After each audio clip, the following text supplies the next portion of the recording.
Live shopping এ আমি cover photo design করব। এখন দেখি যে লাইভ শপিং এ কভার ফটো কিরকম টাইপ দিচ্ছে আরকি। তো এখানে ডিরেক্ট কোনো ফরমাল কিছু নাই। লাইভ শপিং এর কভার ফটো এটাই। আচ্ছা, লাইভ শপিং এর লোগো নিয়ে ওদের একটা কভার ফটো ডিজাইন করে দেই। আচ্ছা, আমি লাইভ শপিং এর লোগোটা কপি করলাম। এখানে ওদের একটা থিম কালার আছে। ব্যাকগ্রাউন্ডে যেটা ওইটাই থিম কালার। তো এখন আমি এটা কি নিব এখানে পেস্ট করব। জাস্ট লাইভ শপিং এর আমার থিম কালার আমি পেয়ে গেছি। এখন এই লোগোটাকে আমি তো স্কয়ারে রাখতে পারি না। আমি এটাকে একটা ফ্রেমে আনবো। সার্কেল ফ্রেমে আনবো। সো আমি এটা ফ্রেমে নিয়ে চলে আসলাম। এখন আমার লাইভ শপিং এর থিম কালার চলে আসছে। মানে সিম্পল আমি লোগো দিয়ে দিছি। এখন লাইভ শপিং এর মোটো থাকতে পারে অথবা তাদের কোনো ইউজার এক্সপেরিয়েন্স এরা হাইলাইট করতে পারে। আচ্ছা, এখানে ওদের একটা ইন্ট্রো আছে। আমি ইন্ট্রোটা কপি করলাম। এরপরে এইখানে ওদের ইন্ট্রোটা পেস্ট করলাম। শপ ইন ইউর রেঞ্জ মানে বাজেটের মধ্যে আরকি। তো আমি এটাকে একটু স্টাইলিশ করব আর একটু ফন্টটা চেঞ্জ করব। আর কালারটা আমি দেখি তো থিম কালার দিয়ে কিরকম হয়। হ্যাঁ, খারাপ দেখা যায় না। আর এখন আমি চাইলে সবগুলা ক্যাপিটালাইজ করতে পারি। এখানে ক্লিক করলে ক্যাপিটালাইজ হয়ে যাবে সবগুলা। ওকে, ফাইন। এখন আমি কি করতে পারি? যেহেতু আমার একটা বিজনেস পেজের কভারে আমি যাবতীয় সোশ্যাল মিডিয়ার ইউজার নেম গুলা দিতে পারি। অথবা ওয়েবসাইটের লিংকটাও আমি হাইলাইট করতে পারি। এখানে ওয়েবসাইটের লিংকটা আমি দিয়ে দিতেছি। আর ইমেইলটাও দিয়ে দিতে পারি অথবা ফোন নাম্বারটাও দিয়ে দিতে পারি। সব ইনফরমেশন গুলা দেওয়াই সেফ। আর এগুলা দেওয়ার ক্ষেত্রে কনট্যাক্ট ইনফরমেশন দেওয়ার ক্ষেত্রে আমাদের কোনো আ ব্লাক মানে ব্লাক কালার ইউজ করা বেটার। Normal simple colour. আচ্ছা, এখন যে কাজটা করব সেটা হইতেছে দেখব যে আমার ফুটারের সব ইনফরমেশন গুলার সাইজ ঠিক আছে কিনা, অ্যালাইনমেন্ট ঠিক রাখবো। ফার্স্ট অফ অল সাইজ, এরপর অ্যালাইনমেন্ট ঠিক আছে কিনা। ওকে। সো এরপর আর কি আছে? আমি কি নিছি? ওয়েবসাইট, ইমেইল আর আরেকটা ইনফরমেশন মিসিং হয়েছে সেটা হচ্ছে কি? আমার ফোন নাম্বারটা। আমি ফোন নাম্বারটা নিয়ে নিবো এখান থেকে। আমার ফোন নাম্বারটা নেওয়া হয়ে গেছে। ওকে, আমি ফোন নাম্বারটা নিলাম।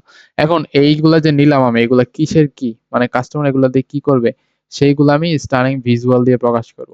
এখানে আমি মেইল লিখব। মেইল লিখলে মেইল আইকন আসবে এখানে। এই যে মেইল আইকন চলে আসছে। তো মেইল আইকন আমি ইমেইলের সাথে এড করব এখানে। মেইল আইকনটা ইমেইলের সাথে রাখবো। ওকে, ফাইন। এরপরে ওয়েবসাইট। একটু আগে যে একটা ওয়েবসাইট আইকন ইউজ করলাম ওইটা এখানে দিয়ে দিব। আমি চাইলে সাদা কালো ইউজ করতে পারি অথবা কালারিং ও ইউজ করতে পারি। এরপরে ফোন দিব। আচ্ছা, এটা দেই। আর আমি ফন্ট গুলা চেঞ্জ করব। এখানে একদম লাইট ওয়েট ফন্ট রাখবো।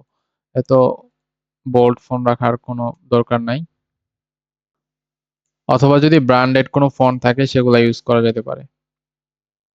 মানে কাস্টমারের রিকোয়ারমেন্ট অনুযায়ী অথবা বিজনেসের কোনো যদি স্পেশাল ফন্ট থাকে সেগুলা ইউজ করা যেতে পারে। ফন্ট সবগুলাতে সেম দিচ্ছি। এখন আমি সবগুলা একটা গ্রুপে করব। কারণ সবগুলা আমার সেম সাইজে হতে হবে। আমি মাঝে অ্যালাইনমেন্ট রাখবো, এটা মাঝখানে রাখবো আরকি। কেন মাঝখানে রাখতেছি? যাতে প্লেসমেন্ট গুলা ঠিক থাকে। এখন এইগুলার অ্যালাইনমেন্ট ঠিক করব। এটা দিব এই কর্নারে, এটা একটু নিচে হবে। আচ্ছা, এটা দিব এই কর্নারে। ওকে, আর এটা একদম মাঝে রাখবো। ওকে। এখন দেখা যাইতেছে এটা বেশি দূরে হয়ে গেছে। সো এজন্য কাছাকাছিও রাখা যায়, কাছাকাছি রাখি। আমার ডিজাইনের রুলস ডিপেন্ড করা হইতেছে লুকের উপরে। যদি বাজে দেখা যায় তাহলে অবভিয়াসলি চেঞ্জ করে ফেলবো। ঠিক আছে? তো এখন দেখা যাইতেছে যে আমার একটা ডিজাইন তৈরি হয়ে গেছে।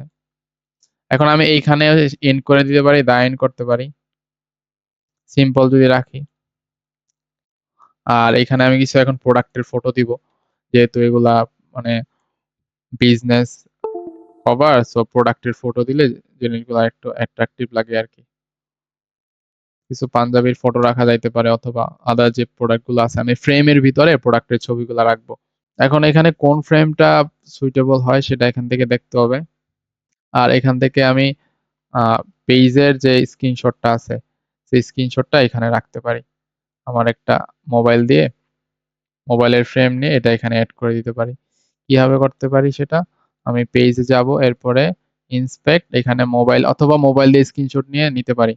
আর এখন আমি পেজের স্ক্রিনশট নিবো একটা। আচ্ছা, একটু পারফেক্টলি নিয়ে নিই। ল্যাপটপে যেহেতু একটু ভেজাল হবেই। এখন এই স্ক্রিনশটটা আমি এখানে আপলোড করব। আচ্ছা, আমার স্ক্রিনশট মনে হয় নাই।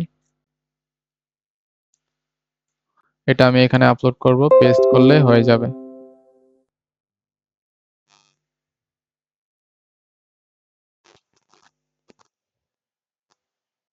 তো পেস্ট হয়ে গেছে। এখন আমি এটা এখানে প্লেস করে দিব ফটোর উপরে। তো সামহাও হইছে আরকি, কাইন্ড অফ, কারণ স্ক্রিনশটটা ভালো করে নেওয়া উচিত ছিল। যাই হোক, এখানে আমি একটা ওয়ালের ফ্রেম এড করছি। এটা হাইলাইট করে আমার বিজনেস পেজটাকে। ঠিক আছে?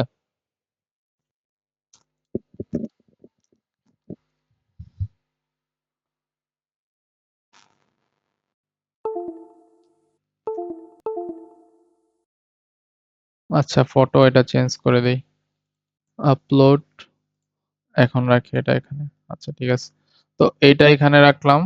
আচ্ছা, এখন আমার কি লাগবে? কিছু প্রোডাক্ট রাখবো। আমি প্রোডাক্টটা ডান দিকে রাখি, আর হচ্ছে যে মোবাইল লোগোটা এটা বাম দিকে রাখি। তো প্রোডাক্ট গুলো আমি কি কি নিতেছি এখান থেকে, ওয়েবসাইট থেকে, আচ্ছা ফেসবুক পেজ থেকে নেই এখানে। এখান থেকে ২-৩টা ফটো নিয়ে আমি ফ্রেম এড করে দিব জাস্ট। এখন আমি আমার যে মেইন ব্যাকগ্রাউন্ডটা আছে এটাকে আমি চেঞ্জ করব। এটাকে আমি আমার থিম কালার অনুযায়ী চেঞ্জ করতে পারি। আবার চাইলে অন্য কালারও দিতে পারি। এখান থেকে এটার কালারটা চেঞ্জ করে দিব। এখন এখানে আমি লিখতে পারি ঈদ পাঞ্জাবি সামথিং।